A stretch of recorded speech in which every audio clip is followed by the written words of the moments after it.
Thank you for welcoming me today. I'm just hoping that tech is my superpower today, because it's not usually, but hopefully you guys can help me out. So Embracing Neurodiversity is a presentation that is very much focused at businesses and organisations, professional organisations, where we try to help people to unlearn some of the myths that there are around about neurodiversity in its broadest sense. I've changed a few of the slides today for the purpose of this presentation, but very typically it's businesses that we do this with in order that they can better support neurodivergent employees by understanding more about what we actually are talking about when we're talking about neurodiversity. So I'm going to give a brief introduction, go through a few slides. I'm a storyteller, so I'm going to tell you some stories about people that I know and their journeys. And there's also some support and resources. Again, very happy to share them with you, but we also very much encourage businesses to look at these kind of resources that are tried and trusted by us and very much share our values, because we also recognise that there are other organisations out there who maybe don't share our values, and we wouldn't want to promote them. And if we have time, there's an opportunity for any questions. But as I said to the hosts, I've got my email address in this presentation, so there might be questions that people would want to ask afterwards that they might not feel comfortable asking after the presentation. So I'm very happy to receive those. So again, describing where did this term neurodiversity come from. And I follow Judy Singer. I'm not sure if anyone else follows Judy Singer on LinkedIn, but I think she's been getting quite a hard time recently for, I suppose, some of the interpretations that people make around what neurodiversity is. My understanding and what we promote within our organisation is that it was very much a move away from the pathological model of describing people and much more focusing on a social model that was much more inclusive and less discriminatory, much more diverse in the thinking about different but not less. And that's very much how we focus our training. Now, people still use the terms under the DSM-5, I think it is, that we're on to now. But the unlearning part of what we teach is that we do not look at neurodivergence as a deficit. We don't focus on what people can't do. We recognise there are things that people might struggle with who are neurodivergent, but there's people who struggle with things who are not neurodivergent, so what? It is much more inclusive in our language and doesn't talk about impairment. Which, again, if you read books from the 80s and 70s, you'll see so much that talks about impairment, things that people can't do. So our focus is on promoting positivity and difference rather than disorders. And that can be quite a challenge, because it can be quite ingrained in some people, the way they're thinking about autism, ADHD. They make assumptions about what does that actually mean rather than looking at the individual. And I'm sure many of you have experienced that. So we talk about each individual is neurodivergent and the group is neurodiverse. Again, language can be difficult. We can trip over things. We can trip over our tongues at times where we use the wrong word at the wrong time and what have you. And I try to talk to people about this because some organisations are really worried that they're going to offend people by using the wrong terminology, using the wrong the wrong word. But what I've said to them is, try not to worry about that, because if your intention is right and you say something that's not quite right, you can apologise and say, sorry, I didn't get that quite right. Tell me what word it would be, how would you describe, what words would you use, that kind of thing. And I think that's a much better way to approach it rather than having some kind of crib sheet where, everybody has this text where they learn by rote. Actually, when you look at Judy Singer's LinkedIn page, you can see how much of the debate there is out there around terminology. So I think it's organic and it's changing, and that's okay. That's absolutely fine. But we try to help businesses not get too tied up with terminology. And the preference often is the use of labels. And why do we use labels? Well, why do we use labels for things that helps people contextualize, but it can also help people exclude by using labels. And we try to describe some of the things that can happen when you label someone with Tourette's, for example. And you therefore make an assumption about what their Tourette's means to them, actually before you get to know the person. So you see the Tourette's first and you don't see the person. So actually the use of labels can be quite destructive. At times they can be helpful, but again, it's to move away from those assumptions, and that's very much the plight that we have within the Donaldson Trust. I'm going to talk a little bit about my son, my youngest son. We were at the airport in Edinburgh and we were going to Portugal. My son was diagnosed with autism and significant learning difficulties when he was 3 years old. And a very bleak diagnosis at the time. But one of the things that he struggles with is airport security. Who doesn't, to be honest? The busyness, the noise, the crowds, all sorts of stuff. So we use the accessible lane where he has on his boarding ticket that he needs some support to come through. So the lady at the desk took my boarding pass and took his and said to me, "Do you have children with you?" And I says, "Well, yes, this is my child. He's an adult now. He's 28 years old." And she looked at the boarding pass and she looked at him and she looked at the boarding pass and she looked at him and then she looked at me and said, "But what's wrong with him?" And that was only last year, so 2022.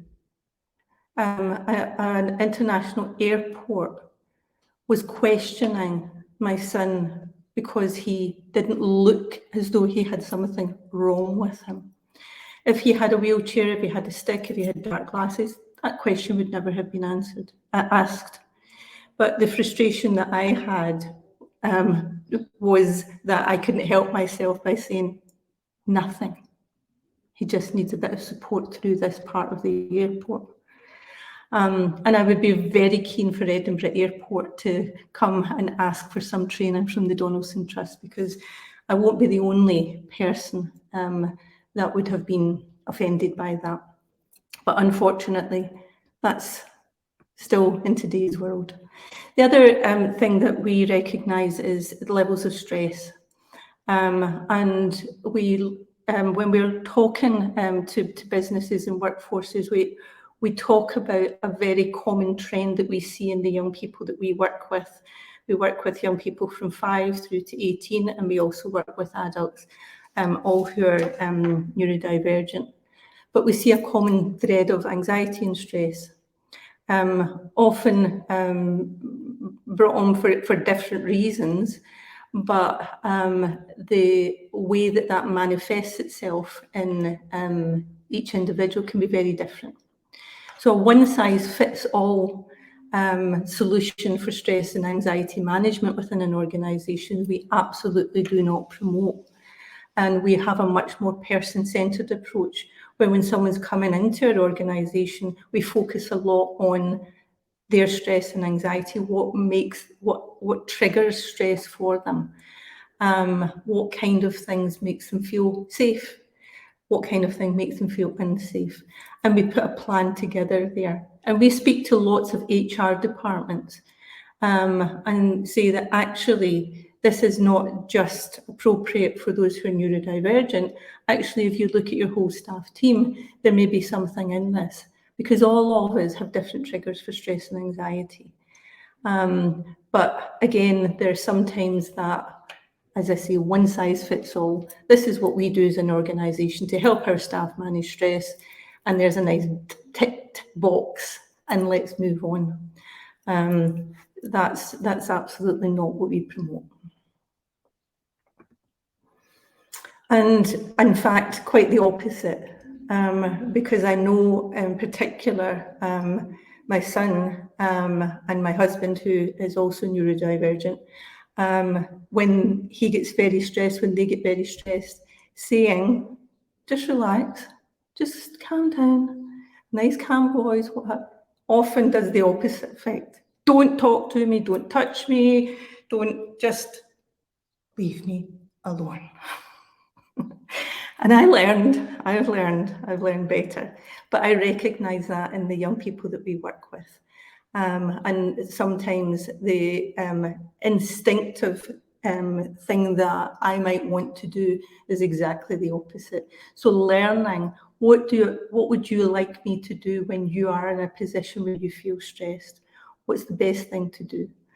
And that really helps all of our staff then develop those relationships and trust, and helps our young people to stay and feel safe. So I'm going to talk about some people. Bryony is a young woman who I met about 5 years ago. She came to the organisation through her father, who I was on a board with, and he had said to me, is there anything that you can do to help Bryony? She's in a really dark place just now. And she was beyond the age that we were registered for at that time. But I said to him, you know, get her to come in and I can have a conversation with her and see if there's anything at all that I can suggest. So she came in with her mum and her dad to my office. She had dark glasses on, she had a stick, she had bandages on her arm. And she sat down and I started to talk to her, just welcome her and what have you. But anytime I ask a question, she looked at either her mother or her father for a response, so for them to respond on her behalf. Now, I would say, how are you today, Bryony? She would look at her dad and her dad would say, well, she's having a good day.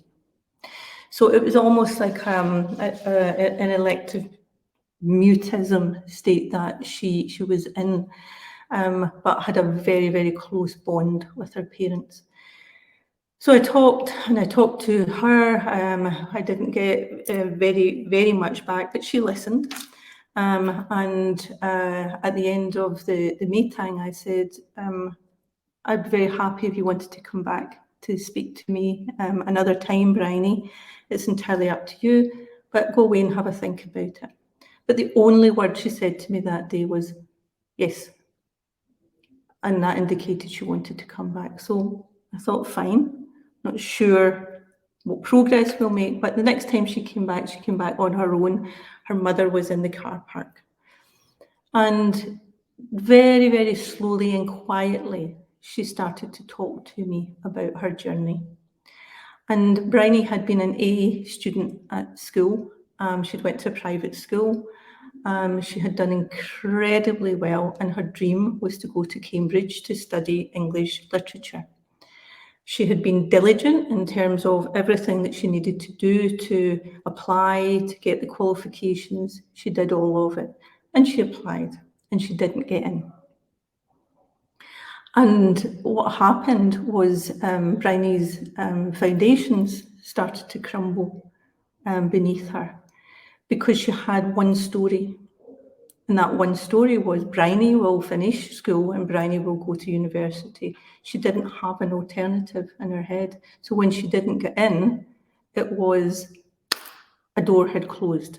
And when she looked around her, there was nothing else opened. And she was completely devastated. But her reaction to that refusal from Cambridge caused her to have a very significant breakdown, which resulted in her eventually being diagnosed at age 19 with autism and severe depression. So Bryony was stuck. And when she came back and forward to me, we talked about things that she would like to do, but always, I can't do that. I'll fail. I don't want to start unless I don't want to start because I might fail and then it'll take me even further back. So she was scared, she was frightened, and she just wanted to stay within the confines of her home. Now, many months went past. So this is a long process. Many months went past. Her psychiatrist phoned me and says, "What's happening? What is it that's happening at Donaldson's?" And I says, "Well, I'm just talking to Bryony."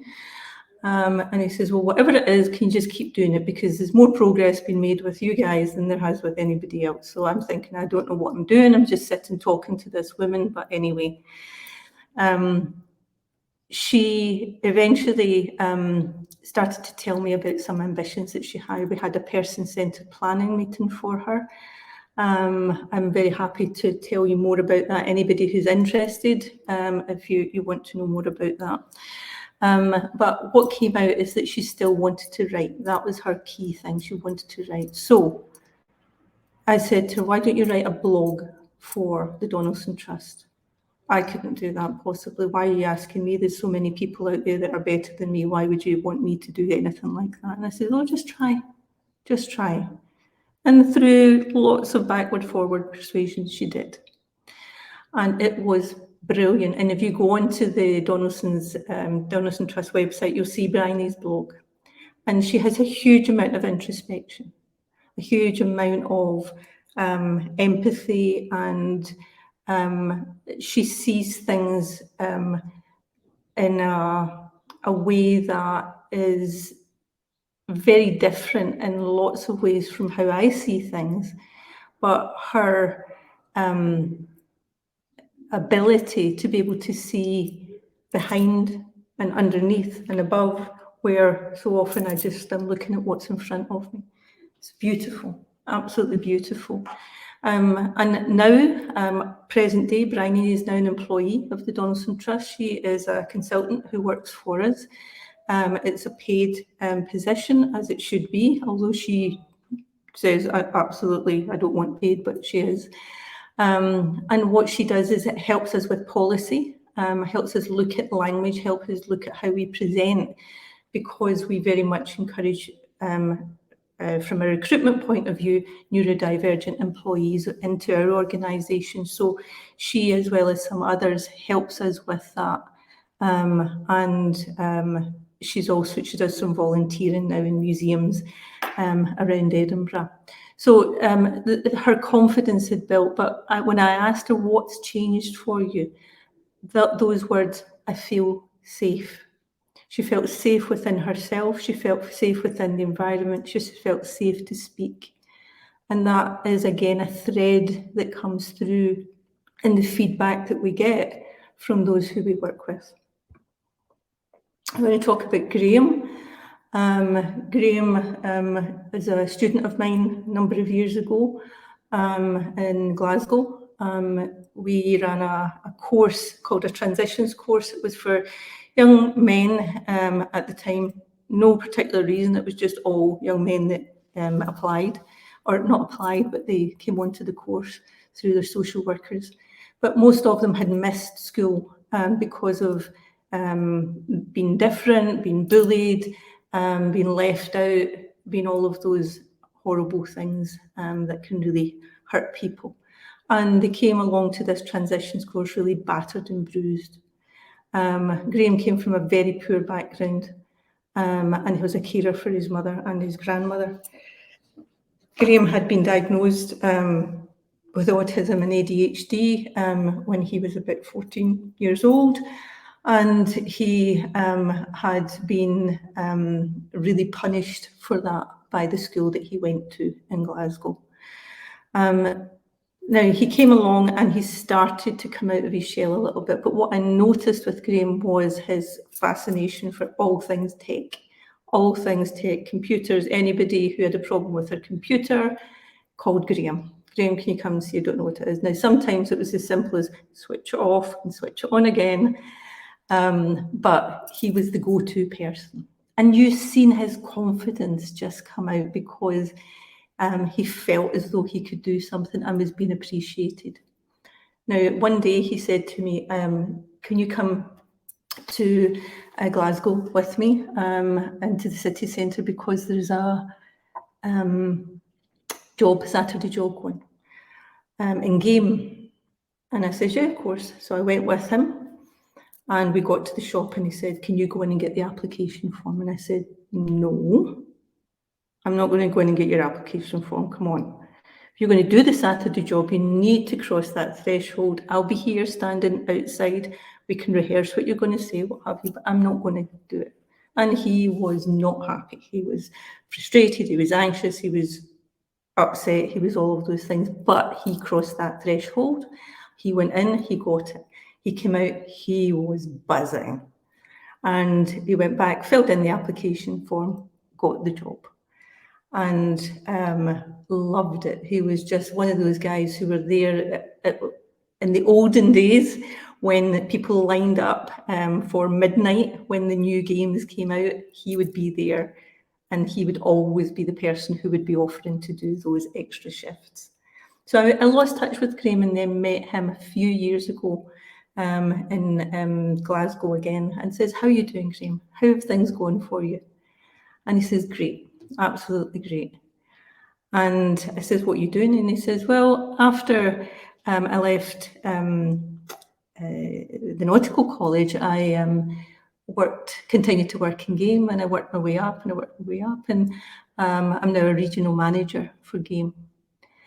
And I was so delighted. He had his own place, he had his own car, he had a partner, he had a dog, he had all the ordinary things that he never thought he would achieve. But he said many times, I think about that time that we went to the shop to get the application form, and he said, I've seen that as a junction, a real junction in my life, because if I hadn't been brave enough, or if you had went in and got that for me, my life might have turned out very different. And I says, who knows? It doesn't matter. But the fact that you are where you are now is incredible. And his passion for the gaming industry continues. And I'm so delighted to know him. And lastly, the last story I have here is Ziggy. At 6 years old, Ziggy was diagnosed with dyslexia and dyscalculia, so very young, but it was very apparent in the primary school that there was some real difficulties there in terms of being able to read and to write, but more so everything that was written was phonetic. So tulips were spelt with CH rather than T, so everything was phonetic. It made sense to him. Got some help at school, but when he went into high school, very similar things happened with him and Graham. bullied, was put in a streaming group. That was the facilities that they used within the school, that those who were the best academically would go on the top grade, and so it would go on. So Ziggy was always down here, not because he wasn't bright, but because he didn't match the system. An example being he left school without any qualifications at all. However, the only exam that he did sit was a drumming exam, music exam and drumming. And he did, the examiner, the invigilator were there, the corridor had a sign up saying, do not come in. But there was people walking past quietly, and they heard this drumming set or whatever it is that goes on. And at the end of it, the invigilator and the examiner gave him a round of applause, as did the people who were standing outside. But he failed that exam. Why? Because it wasn't what he was supposed to play. And that says very much about Ziggy. Incredibly talented, but quite individualised in terms of how he looks at life. Social anxiety crept up after school, and Ziggy attempted to take his own life on a number of occasions by trying to drown himself. But eventually he got a very good psychologist and psychiatrist who helped Ziggy to understand more about himself. And he was at that time diagnosed with ADHD, but Asperger's syndrome was the term that they used at the time, so it was a number of years ago. And that started to make a difference in terms of understanding who he was. This is a poem that Ziggy wrote. I know this child, he once was me. I reckon he's 4 years old, maybe 3. She always loves to paint her face, and her ever-changing hair is wild and all over the place. She hasn't learned to follow the crowd. She never will, even if she was allowed. It's clear that she's a bit of a loner. She always will be. She won't let anyone ever own her. She doesn't need a special occasion to get dressed up, nor does she need a reason to apply her outrageous makeup. Her wardrobe is flamboyant and blindingly colourful, for every day is a live show, never a rehearsal. Through her life, she'll be marked down and held back for being dyslexic, but she'll fight for her rights. As she's her own biggest critic, she dreams of being a star in art, music, or on TV. But perhaps she won't ever know for certain who she truly wants to be. I know this child. I reckon she's 4 years old, maybe 3. I wonder how this child would feel if she knew she would grow up to be me. Again, very similar in terms of Bryony, and that level of introspection is incredible, to be able to look at two contrasting photographs and think what each other would be thinking. Today, Ziggy is 28. He is a successful writer. He's an artist. He's a musician.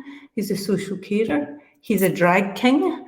So any of you who ever go into I think it's the Three Sisters in Edinburgh and Delmonico's and the Polo Lounge and what have you, you'll see Ziggy performing there.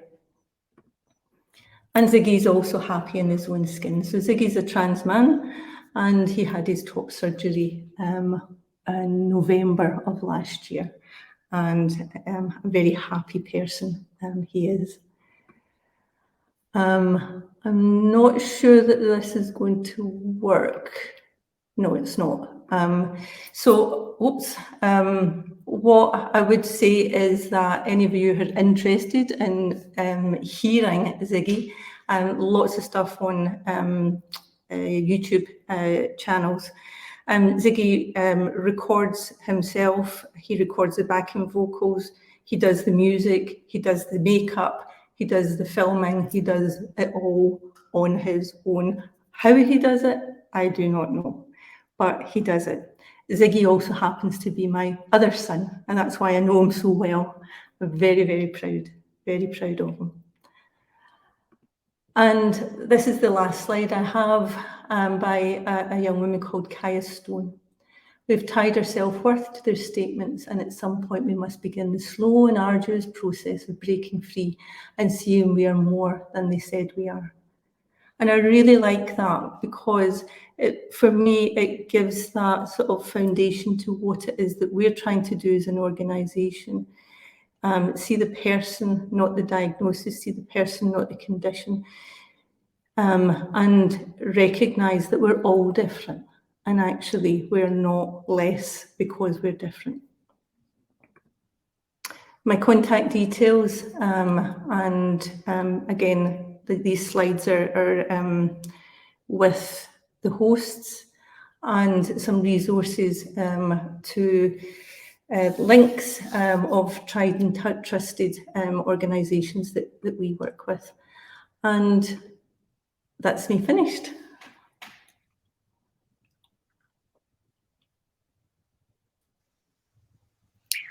Thank you so much, Laura, especially for sharing all these personal stories and getting us closer to the stories of the people who also discovered their superpowers. If it wasn't the standard journey that people perceived it's supposed to be, the standard scenarios, they found their own way to happiness and fulfillment and becoming who they truly are.